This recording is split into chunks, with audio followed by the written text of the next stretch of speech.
take a look at the difference. Like a C style, C shape. Yeah, swaps and stuff, rims big as monster trucks, wide harnesses, yeah, boy, we stock them up. Hit subscribe so you know you stay in the loop. Hit the bell, new videos coming soon. Yeah, swaps and stuff, rims big as monster trucks, wide harnesses, yeah, boy, we stock them up. Hit subscribe so you know you stay in the loop. Hit the bell, new videos coming soon.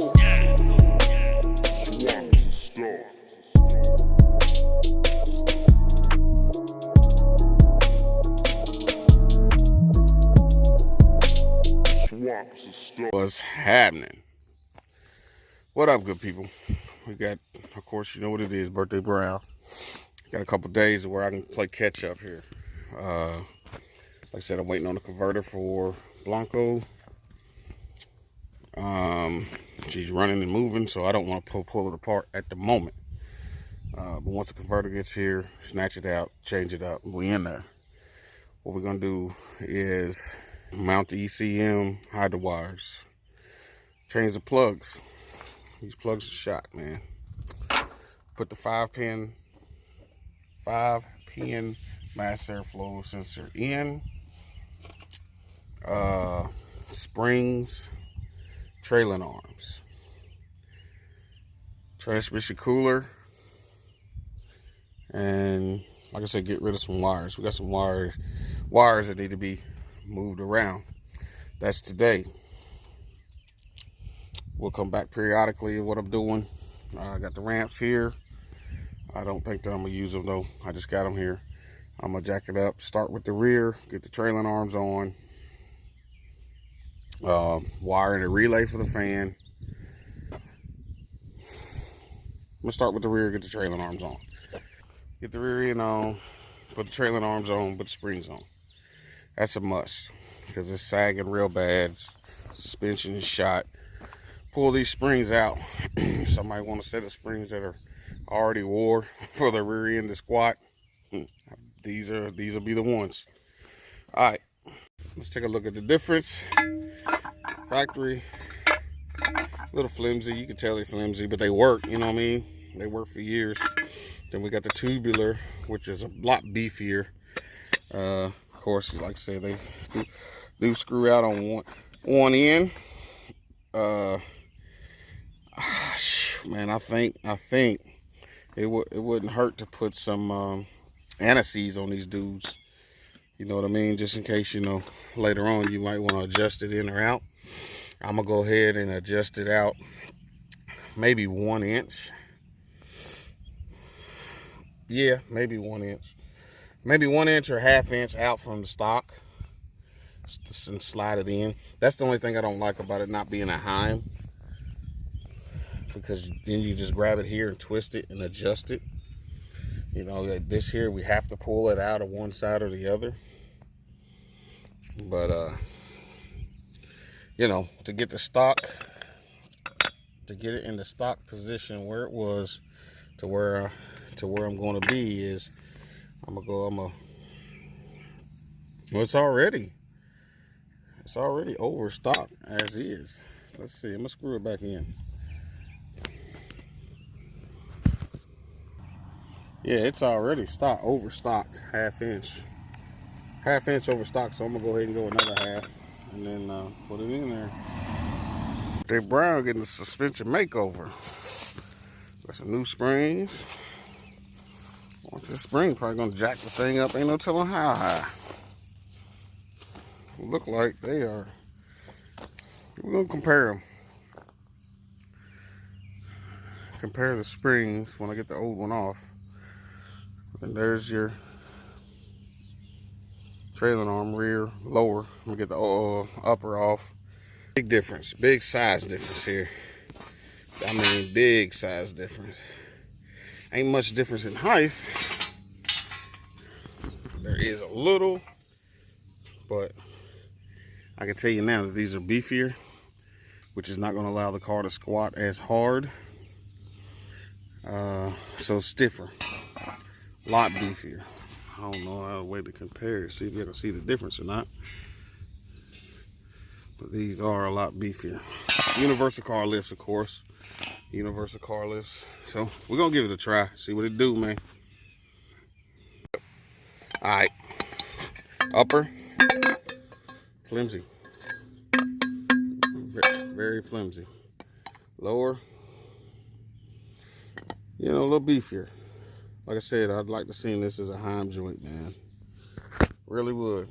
I don't know if that would have weakened it or anything, but it definitely made it easier to set your rear end up the way you want it. So, tape measure is going to be involved here to get the right measurements and such. But as you can see, it's already longer. So I'm gonna leave that in that position and see what it does. And then, of course, leave the bolts loose. This particular bolt, because this will be the one that I'll pick up, twist out, set back down. This will be the one bolted up to the frame. Same as that one. Rear end to the frame. All right, let's see what we're doing here. Might be able to have a set of wheels on here by the end of the day. All right, we got the passenger, driver side on. See the old stuff. Hit it with the wire wheel, hit it with the black paint, call it good. I think I'm gonna go ahead and grab the 28 and test fit it. Look like it's back too far, man, and I can't. The only thing I'm seeing is that I'm not gonna be able to slide it forward much. I think I got another turn and a half. And I think each turn was a 1/4 inch. So, like I said, Heim joint would have been perfect for this. Heim joint would have been perfect. And anti-seize. Anti-seize and Heim joints. Alright. Alright. We got him mounted. See the clearance? This side, that side. So, I mean, if we was wanting to do a little squat action, I think it would go down without having no cut. Because now we push back a little bit on the fender well, or wheel well. You know, we're not 100%, centered to where it was. But, if you measure it, we'd probably be close to center. If this is anything like the B body, not B body, but this is a B body.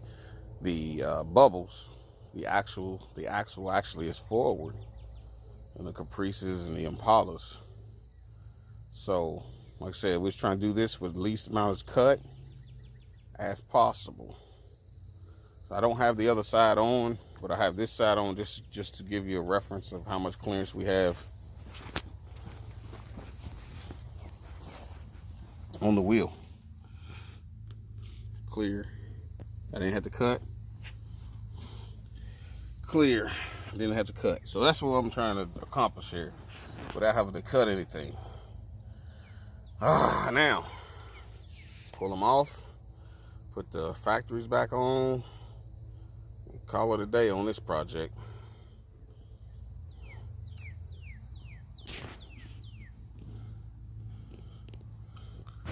Rear trailing arm, upper and lower install on the Box Chevy and the Coil Springs. I'm sorry, and there it is. Got it on there. No cutting, no rubbing. The 26 with the rear trailing arm, upper and lower, and coil springs. If you look at the coil springs, the axle was actually setting nose up, so I will have to make the bottom longer, which will make the axle sit more level. But like I said, it's either got to be 3 or 6 degrees or 2 degrees, whatever it is. I can't remember, but for the right pinion angle. And we'll look at the wheel well. Oh, how it sets in the wheel well. Sorry about the sun. There it goes. How we sitting in the wheel well. The jack is just sitting there. It's not doing anything. It's just sitting there. But there she is for the 26s on the Box Chevy. No cutting. So one thing I can say as far as the universal car lift goes, if it was just a if it had some anti-seize and a heim joint to where whenever it turns, both sides move, that would make this job so much easier. So if anybody's out there fabricating and listening, you know what I mean? That's how I made mine anyway. My homemade jobs, and they work. Right there on the right, that'll be the one. That'll be the one that's gonna do the thing for Blanco. Watch and see.